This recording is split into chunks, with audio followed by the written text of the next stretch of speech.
पुण्यात्मा परमात्मा आकर बताया करते थे कि जिन धामों की आप पूजा करने जाते हो, इन धामों की कुछ कम से कम तुम स्थापना देखो कैसी हुई है। इन तीर्थों की ये स्थापना कैसी हुई, और फिर ध्यान से सोचो, विचार करो। आज बालक नहीं हो, आप शिक्षित हो, उनके इतिहास, उनकी जीवनी हमारे पास उपलब्ध है। उनको पुनः विचार करके ग्रहण करो, उनको त्याग दो।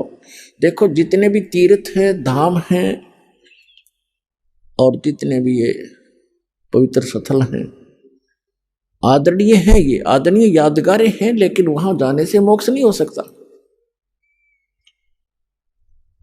आपको बहुत बार बताया है, परमात्मा भी आकर स्वयं बताया करते थे और कहा करते थे कि इन धामों पर जाने से आपका मोक्ष नहीं, उल्टा पाप और पाप प्राप्त और जीवन नाशी आपका होता है। आपको एक झलक दिखाते हैं, ये तीर्थ कैसे बने जहां हम पूजने जाते हैं। देखिएगा एक पुस्तक, ये पुस्तक है हिमालय तीर्थ। ये पुस्तक है हिमालय तीर्थ, और ये हमारे शंकराचार्यों द्वारा दिए गए ज्ञान है, दिया गया ज्ञान है। ये है जेपी नबूरी, इसका प्रकाशक। ये देखिएगा, हिमालय तीर्थ, जेपी नबूरी, उप मुख्य कार्यकारी श्री बद्रीनाथ केदारनाथ मंदिर समिति, ट्रैक्स एंड टूर्स, कलकत्ता, और ये यहाँ से छपे हैं। अब हम इसके आपको ये देखिएगा, उत्तराखंड के पंच केदार, ये पृष्ठ नंबर 17 है। यहाँ से हम प्रारंभ कर रहे हैं। ये 18 पृष्ठ है, यहाँ से हम ये 17 पृष्ठ है। उत्तराखंड के पंच केदार श्री केदारनाथ भारत के उत्तर नागाधिराज की सुरम्य उत्पत्तिका में स्थित केदार क्षेत्र प्राचीन काल से मानव मात्र के लिए पावन मोक्षदायक रहा है। इस क्षेत्र की प्राचीन एवं पौराणिक महत्व के संबंध में स्वयं भगवान शंकर ने स्कंद पुराण में माता पार्वती के प्रश्न का उत्तर अपने श्रीमुख से निम्न प्रकार दिया है। ठीक है। हे प्राणेश्वरी, यह क्षेत्र उतना ही प्राचीन है जितना कि मैं हूँ। मैंने इसी स्थान पर सृष्टि की रचना के लिए ब्रह्मा के रूप में परब्रह्म तत्व प्राप्त करके सृष्टि निर्माण का शुभारंभ किया। तभी से स्थान मेरा चिर प्रिय समान है। भगवान शंकर का सुप्रसिद्ध ज्योतिर्लिंग भारत के विख्यात 12 ज्योतिर्लिंगों में से 11वां ज्योतिर्लिंग है। सुदूर उच्च हिमालय में समुद्र तल से 11,750 फीट की ऊंचाई पर श्री नर और नारायण ऋषि द्वारा प्रतिष्ठित है। पुराणों के अनुसार इस पुण्य फलदायी ज्योतिर्लिंग की स्थापना के संबंध में इसका इस प्रकार वर्णन, अनंत रत्नों के जनक अतिशय पवित्र केदार नामक अत्यंत शोभा से युक्त शिखर पर पूर्व काल में महातपस्वी अपने आत्माओं ये तीर्थ और ये धाम कैसे बने हैं, इसकी थोड़ी सी झलक दिखाएंगे। फिर दास मौखिक सुनाएगा, वो अच्छा समझ में आएगा। अब देखिएगा, अब हम 18 पृष्ठ पर आगे 17 पर पढ़ लिया। यहाँ पर पीछे से हमने पढ़ा है,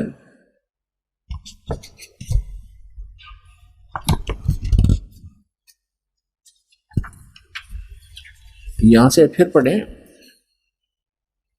ये है कि पवित्र केदार नामक अत्यंत शोभा से युक्त शिखर पर पूर्व काल में महातपस्वी कौन? ऋषि श्री नर और नारायण ने, ये 2 ऋषि थे, नर और नारायण ने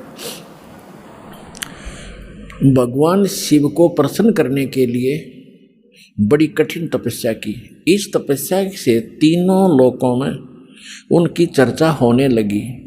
जिसकी सभी लोकों में प्रशंसा होने लगी। फलस्वरूप भगवान शंकर भी नर नारायण की तपस्या से प्रसन्न हुए और उन्होंने प्रत्यक्ष प्रकट होकर ऋषियों को दर्शन दिए। दोनों ऋषियों ने भगवान भोलेनाथ के दर्शन किए। दर्शन से आनंद विभोर होकर स्तुतियों और मंत्रों से उनकी पूजा अर्चना की। भगवान शिव ने अत्यंत प्रसन्न होकर उनसे वर मांगने को कहा। भगवान शंकर की यह बात सुनकर उन दोनों ऋषियों ने देवादिदेव महादेव से प्रार्थना की।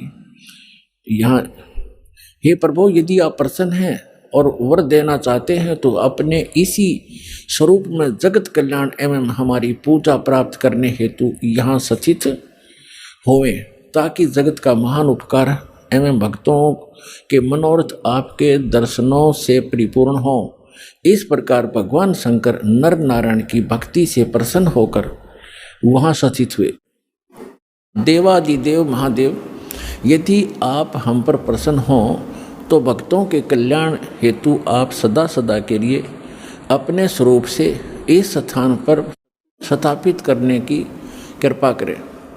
अपने स्वरूप को यहाँ स्थापित करने की कृपा करें। यहाँ आकर आपका दर्शन पूजन करने वाले मनुष्यों को आपकी अविनाशी भक्ति प्राप्त होगी। ऋषियों की प्रार्थना सुनकर भगवान शिव ने ज्योतिर्लिंग के रूप में वहाँ यह वास करना स्वीकार कर लिया। भगवान शिव से वर मांगते हुए नर और नारायण ऋषियों ने इस ज्योतिर्लिंग और इस पवित्र स्थान के विषय में जो कुछ कहा है वह अक्षर से सत्य है। इस ज्योतिर्लिंग के दर्शन पूजन तथा यहाँ स्नान आदि करने से भक्तों के लौकिक फलों की प्राप्ति के साथ साथ अचल शिव भक्ति और साथ ही मोक्ष की प्राप्ति भी सहज हो जाती है। हिमालय में केदार नामक पर्वत शिखर पर प्रतिष्ठित होने के कारण इस ज्योतिर्लिंग को श्री केदारेश्वर ज्योतिर्लिंग के नाम से जाना जाता है। केदार शब्द का शाब्दिक अर्थ है ऐसे स्थान से होता जहाँ दलदल एवं अति मात्रा में पानी हो। केदार क्षेत्र में यही स्थिति है, क्योंकि भगवान शंकर जलधारा प्रिय हैं। नर और नारायण ऋषियों के पश्चात अन्य ऋषि मुनियों व भक्तों द्वारा यह ज्योतिर्लिंग पूजित रहा। तत्पश्चात महाभारत काल में पांडवों द्वारा गोत्र हत्या अर्थात महाभारत युद्ध में अपने भाई बंधुओं आदि की हत्या के पाप से मुक्त हेतु यहाँ पर देवादिदेव महादेव की आराधना की गई। इसी प्रसंग में पुराण में एक कथा आती है। अपने आत्मा पहले ये निष्कर्ष बताते थोड़ा उसके आगे और शेष आपके पढ़ के सुनाऊंगा, क्योंकि वर्तमान में एक बहुत दुर्दांत घटना घटी है जिससे आत्मा रो रही है, दुखी है, क्योंकि वो भी हमारे एक तरफ भटक रहे थे। परमात्मा के लिए वहां गए और वहां उनको क्या मिला सर्वविदित है, कहने की आवश्यकता नहीं। अब क्या बता रहे हैं कि नर और नारायण नाम के दो ऋषि वहां तपस्या करा करते उस दलदल में। केदार माने दलदल। और उनकी तपस्या से प्रसन्न होकर भगवान शिव आगे। तो पुण्यात्माओं, भगवान शिव कौन आगे? इस काल के जाल को कबीर भगवान ने आके समझाया है कि ये काल जो है, जैसे इसने गीता अध्याय नंबर 4 के श्लोक नंबर 5 और 9 में कहा कि अर्जुन, मेरे और तेरे बहुत जन्म हो लिए, तू नहीं जानता मैं जानता हूं, मेरे जन्म और कर्म अलौकिक हैं। और गीता अध्याय नंबर 7 के श्लोक नंबर 24 और 25 में इसने बताया है कि मैंने एक प्रतिज्ञा कर रखी है, मैं अपनी योग माया से छुपा रहता हूं, कभी भी किसी के सामने अपने वास्तविक रूप में स्पष्ट नहीं होता। मैं कभी किसी के सामने अपने वास्तविक रूप में नहीं आता। तो ये क्या करता है, जैसे कोई ऋषि साधना करता है, उसको किसी को विष्णु रूप में दर्शन दे देता है, अपने पुत्र विष्णु के रूप में, तो वो ऋषि विष्णु का उपासक बन जाता है, उसी का अनाउंसमेंट करने लग जाता है, उसी का ज्ञान प्रचार करता है कि सर्वेश्वर है, महेश्वर है, सबकी स्थिति पालन और संहार करने वाला यही है। और कोई ऋषि साधना, कोई भक्त साधना कर रहा है तो किसी को ब्रह्मा जी के रूप में दर्शन दे देता है। तो वो कहता है कि ये ब्रह्मा जी हमारे सामने रहते हैं देवता, यही भगवान है, सर्वशक्तिमान है। मैंने समाधि दशा में इसके दर्शन किए, ये छुपाई है अपने आप को।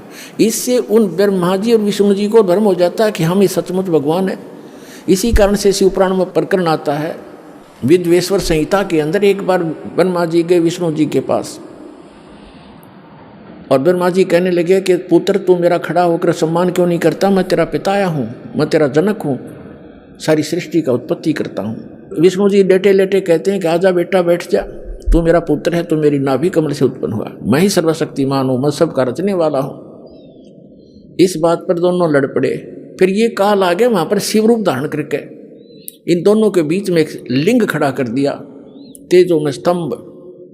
ये लड़ना भूल गए, ऊपर ऊपर नीचे ढूंढने लगे। फिर खुद आके प्रकट हुआ शिव रूप में। फिर इनको ज्ञान बताने लगा, क्या पुत्रो तुमने अपने आप को ईश मान लिया तो यू आर नॉट गॉड, तुम भगवान नहीं हो। और इसी तुमने दो डिपार्टमेंट, 2 विभाग मेरे से प्राप्त किए हैं, मैं चीफ मिनिस्टर हूँ यहाँ का। ये काल जो है एक ब्रह्मांड में चीफ मिनिस्टर का काम, इसका रोल समझो। और अन्य ब्रह्मा विष्णु महेश एक एक विभागीय मंत्री है, रजोगुण विभाग के ब्रह्मा जी और सतोगुण विभाग के विष्णु जी। यानी रजोगुण से जो क्रिया हो रही है, जिसको हम उत्पत्ति कहते हैं, ये उत्पत्ति करता नहीं है, यह तो उत्पत्ति करवाता है। संतान उत्पत्ति हम उसके प्रभाव से करते हैं। और सतिथि ये विष्णु जी कहते हैं, उत्पत्ति और सतिथि जो तुम्हें दी है मैंने, ये मेरे से प्राप्त है, तुमने तप करके प्राप्त किए, मैंने तुम्हें विभाग दिए। इसी प्रकार रुद्र शिव को भी, शंकर को भी मैंने अलग से, महादेव महेश्वर को भी मैंने 2 कर्त दिए हैं, संहार और तिरोभाव। और बोलने वाला 5वां ये काल है, ये कभी अपने वास्तविक रूप में नहीं आता, ऐसे कभी विष्णु के रूप में, कभी शिव के रूप में, कभी ब्रह्मा जी के रूप में आता है। तो इसके जाल को समझने के लिए परमात्मा ने कथा सुनाई अपने प्यारी आत्मा धर्मदास जी को, जो धर्मदास जी ने कबीर सागर में लिपिबद्ध की। कि परमात्मा ने कहा कि ये गलतियां करके आत्मा यहाँ आ गई इस काल के साथ, इसके 21 ब्रह्मांड वाले विमान में बैठ के, और इसने यहाँ इनको इतना दुखी कर दिया। फिर ये चिल्लाने लगी, हे भगवान हमें सुख दे, हे भगवान हमें सुख दे। हम हाहाकार मच गई। तब परमात्मा कहते मैं आया, अपने ही पुत्र जोगजीत का रूप बना करके मैं वहां आके खड़ा होगा, जहां तपस्या के ऊपर 1 लाख मानव शरीरधारी प्राणियों को ये नित्य खाता है, आहार करता है। और मेरे वहां आने से उस तपस्या की जलन बंद हो गई। वह आग जो कि तो गर्म ऐसे की ऐसी है, वो तपस्या, वो तई, वो बड़ी जो तवा होता है जिस पे उनको भूना जा रहा था।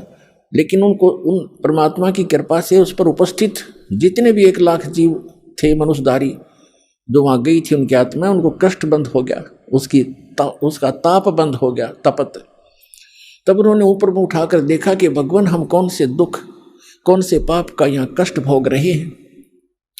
तब परमात्मा ने कहा कि ये इस लोक, तुम्हारे इस लोक के पाप का दंड नहीं तुम्हें, ये दंड है तुमने सतलोक में ये पाप कराया था।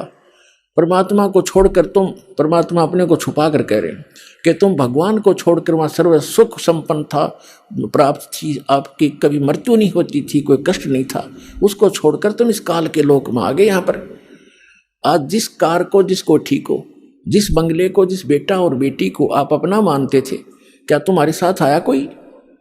अपनी आत्मा वहाँ तो सारी समझ में आ जाती है कि हाँ कुछ नहीं आया जी। फिर और तुम मरते थे, ये मेरा बेटा है, ये मेरी बेटी है, ये मेरा कार है, ये कोठी है, और भक्ति करते थे तो गलत कर रहे थे। हम प्रत्येक युग में जाते रहते हैं पर तुम सुनते नहीं। तब परमात्मा ने कहा कि हमसे गलत, वो कहने लगे सभी भगवान हमसे गलती होगी, मैं माफ़ करो। कहते हैं ऐसे माफ़ नहीं होगी। जब तुम जाए धरो जग तन देहा, तब तुम करना मम सत सबद स्नेहा। जब कोई मेरा संत मेरी महिमा गाता हुआ तुम्हें मिल जाए और तुम्हें मानव शरीर प्राप्त हो, तुम तुरंत ग्रहण कर लेना और फिर तुम उस सत भक्ति करके यहाँ उस लोक में चले जाओगे। अमर करूं सतलोक पठाऊं, ताते बंदी छोड़ खाऊं। इतने में वो काल आ जाता है। प्रतिदिन उसने टाइम फिक्स कर रखा है, इतने समय के बाद ये सभी आत्माएं उसके तपस्या पर भुन कर उनके अंदर से जो गंध वो निकालता है, वो निकल कर वो भाग ऊपर से उनको ऐसे उड़ा देता है, वो गंध रह जाता है। अब आप देखते हो यहाँ प्राणी गंदे पदार्थ तो बहुत आसानी से ग्रहण कर लेता, खाने के लिए, पीने के लिए। शराब पीना, भांग पीना, सुल्फा पीना और तम्बाकू पीना और फिर मांस खाना, चटपटे अटपटे खाना, ये तो बहुत खुश होकर ग्रहण करता है। क्यों? क्योंकि ये चाहता है कि जितना ये गंद अटपट खाएंगे उतना ही के अंदर गंदी वासना ज़्यादा बनेगी और तपस्या के ऊपर भूनने से वो सारी वासना वहाँ रह जाती है और ये जीव वहाँ से कर्म ज्यों के त्यों रहते हैं, वो वापस आ जाता है, मरता नहीं। फिर अपने कर्मानुसार 84 लाख योनियों में किसी भी स्वरूप उसके कर्मानुसार वो जाए, उस योनि में वो चला जाता है। तो उसी समय वो काल आ जाता है और काल ने देखा अपने बड़े भाई जोगजीत को, जिसने वहाँ से, जिस रूप में परमात्मा ने सतलोक से उसको निकाला था। जिन्होंने सृष्टि रचना पढ़ रखी है बच्चों, उनको खूब याद है। अब दास ज़्यादा हिंट देगा आज के सत्संग में।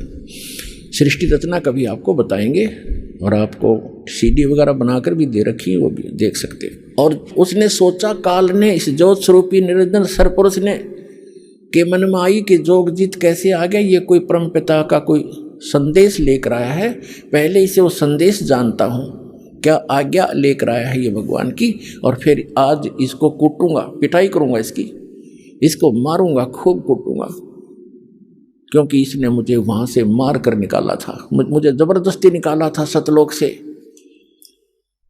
तो मुझे परमात्मा बताते हैं कि धर्मदास, मुझे देखकर काल भयंकर हो गया और पहले मुझसे कहा कि पहले जोगजीत कोई आज्ञा है भगवान की, परमात्मा की, पिता की, वह मुझे बता, और फिर जोगजीत तुझे छोड़ू नहीं गाज, तूने मुझे वह मार कर निकाला था। तब परमेश्वर जो जोगजीत रूप में वहां उपस्थित थे, विराजमान थे, खड़े थे, विद्वान थे, परमेश्वर ने कहा, धर्मदास, मैंने उनसे कहा, परमात्मा बता रहे हैं, धर्मदास जी लिख रहे हैं कि मैंने उससे कहा कि सुन ले आदेश परमपिता का कि ये भोली आत्मा तेरे साथ आ गई थी, इन्होंने तो गलती की सो की, पर तूने इनका कैसा सांग निकाल रखा है, कैसे कैर ढा रहा है इनके ऊपर, तू कोई गधा बना दिया, कोई गधी बनाई, कोई कुत्ता, कोई कुतिया, किसी का बेटा मर गया, किसी की बेटी मार रहा है, हाहाकार मचा रखी। तो इसने कहा कि पिताजी ने मुझे श्राप दिया था और जिस श्राप अनुसार मुझे भूख लगती है तो मैं तो इनको खाऊंगा, बनाऊंगा, पैदा भी करूंगा। परमात्मा ने कहा कि चल, इन्हें गलती कर दी तो खा भी रहा है, सारे काम कर रहा है, फिर इनके किसी का हाथ काटे, किसी की टांग कटे, कोई अंधा, कोई कैंसर से पीड़ित, ये जुल्म क्यों कर रहा था इनके ऊपर। तब इसने कहा कि मैं तो सत्य का राज करता हूँ, मैंने परमात्मा को वचन दे रखे हैं और जैसे कर्म जो करेगा वैसे भोगेगा, मुझे इसमें कोई लेना देना नहीं है। पुण्यात्माओं, यहाँ की इस सारी व्यवस्था ऐसी है इस काल के लोक में। एक तरफ तो सरकार शराब के ठेके, फीम के ठेके, भांग के ठेके खोलती है और फिर शराब पीकर कोई इधर उधर जाता है उसको अंदर कर देता, तो शराब पी कर गलत गतिविधि की, और शराब पी कर रामायण बचेगा, वो भांग पी कर रामायण पढ़ेगा, गलत गतिविधि करेगा वो। तो इसने ऐसा कर रखा है कि मैं तो सत्य का राज करता हूं, जो जैसे कर्म करेगा वैसा ही फल देता हूं। अब ये इतनी बकवादों का की आविष्कार करवा दिया, तो फिर ये बोली आत्मा तो गलतियां करेंगे ही करेंगे, तो कहते भोग लेंगे। हम इसके बच्चे नहीं हैं, हम इसके बच्चे होते तो ऐसा दुख देता ही है। आज केदारनाथ के ऊपर 20,000 आदमियों को मार देता अपने बच्चों को।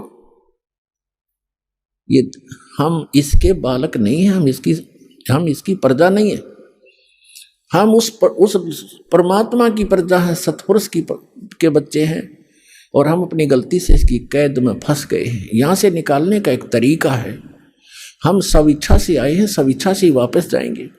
जब हमारी यहाँ के लोक से, दुखों से इतना मन हट जाएगा और वहाँ के सुख से हम इतने प्रभावित और प्रेरित हो जाएंगे और फिर सब भक्ति करेंगे, तब हम वहाँ जा पाएंगे। इसलिए आपको सारा ज्ञान प्रमाण दिखाए जा रहे हैं ताकि आपका यहाँ से मन हटे और भक्ति पर डटे, और फिर वहाँ चलेंगे हम। तब इसने कहा, परमात्मा ने कहा जोगजीत रूप में कि मैं नीचे जाऊंगा, परमात्मा ने भेजा हूं, और वहां जाकर तेरे सारे जाल को समझाऊंगा और सबको परमात्मा की महिमा बताऊंगा। आपने सारे परमात्मा की, जो सतपुरुष है, जो वास्तव भगवान है, यथार्थ स्थान है, उसका तो नामो निशान मिटा दिया, तू स्वयं भगवान बन बैठे यहाँ का। और सबको बताऊंगा, और एक ऐसा गुप्त मंत्र दिया है मेरे को, वो मंत्र उनको दूंगा, सतनाम और सारनाम। और फिर उसने कहा, उसे आग तो अंदर से जल गया वो सारा, ये तो नाश करेगा मेरे बड़े बड़ाए काम का। फिर उसने कहा, काल ने कहा कि एक काम करना। हाँ, और जब उसने ये बात सुनी तो एकदम भयंकर होगा, कहने लगा तू मेरा बाग उजाड़ने जा रहा है, तू मेरा नाश करने जा रहा है, तुझे अभी खत्म कर दूंगा, तुझे जाके दिखाना नीचे। परमात्मा ने कहा कि ऐसा सुनकर काल भयंकर होगा मेरे ऊपर। और धर्मदास ऐसे अटैक किया उसने मेरे को, बिल्कुल खत्म करने के लिए दौड़ के आया। और मैंने सतनाम का सुमन कर दिया, नाम का सुमन शुरू कर दिया। इस नाम के अंदर धर्मदास ऐसी प्रबल शक्ति है, इसके सामने कोई भी देव, कोई यक्ष, कोई भी यहाँ का काल तक भी नहीं ठहर सकता। मेरे पास ऐसा मंत्र है। पुण्यात्माओं, ये परमात्मा धर्मदास जी के माध्यम से, और धर्मदास जी को तथा हम सभी को सतर्क करना चाहते हैं कि कभी भी आपके ऊपर कोई भी आपदा आती है किसी भी प्रकार की, तो नाम का सिमरन अवश्य करना कुछ देर। फिर जो टेंशन है वो है, लेकिन समन एक बार कर लेना, आप देखना फिर उसका प्रतिफल कैसा होगा। तो कहते हैं मैंने समन शुरू किया और काल ऐसे गिर गया जमीन के ऊपर, ऐसे गिर गया उस पृथ्वी पर जहां वो रहता है वहां पर, जैसे पक्षी की पंख कट जाते हैं और पड़ा पड़ा तड़फ रहा होता है। तो वो समझ गया